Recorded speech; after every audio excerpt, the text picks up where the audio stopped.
My name is Duane Wilson, and I want to introduce to you one of the core concepts of creative problem solving, and that is divergent and convergent thinking.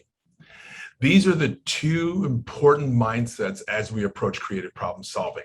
And it's important to keep them separate. They're both vital and they go together. And as a matter of fact, they blend into one another. But it is important to keep them separate and have distinct times where you diverge and a distinct time when you converge. So let's talk about divergent thinking. This is when you get a ton of ideas you want as many as possible. You want to go for quantity. But in order to go for quantity, that means you're going to have to defer judgment, which is to embrace every idea that comes on the table. And then not only just embrace all of the ideas, combine the ideas and build on other ideas in order to get as many as possible. There's going to be some simple ideas, but we also want some wild ideas out there to get as many as possible in order to solve the problem that you're approaching. It's also important then to converge. So once you have all those wild ideas, then you want to think about, okay, what do we really want to do? What's really going to work? What's the criteria that we're trying to do? And as we're looking at that, we may combine ideas. We want to be affirmative.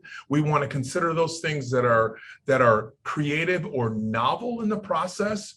But we really want to be deliberate and make sure that we're meeting the objectives of the vision to solve the problem that we have. A metaphor that I use for divergent and convergent thinking is an all-you-can-eat buffet. You walk around the buffet, there are so many options. There are so many choices that you have there. There's so much quantity, but you know you can't eat it all. So then you converge on what are your tastes for the day? What can you fit on your plate? How much can you eat so that you don't get sick? And then you make a selection of all the choices that you have there so that you enjoy your meal and you leave fulfilled.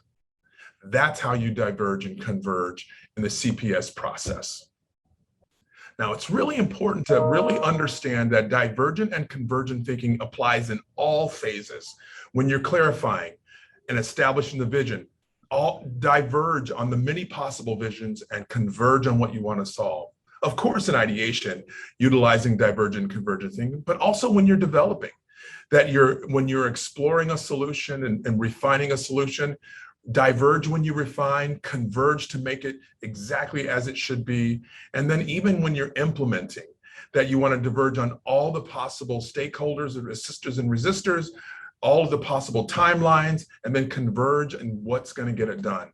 An example that I use this is I work with students to solve problems in the community. And we diverge on a ton of ideas to figure out what are all the possible problems that are in the city. And believe me, students can bring up a ton of ideas. We might have 100 ideas. Not all of them we can solve. Not all of them really need to be solved. But as we converge down to figure out what's really important, we converge down to figure out what is actually under the influence of the students that can actually control it.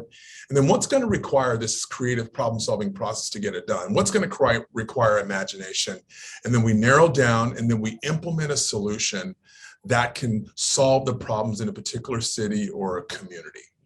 I love divergent convergent thinking, and I believe it's one of the core concepts in order to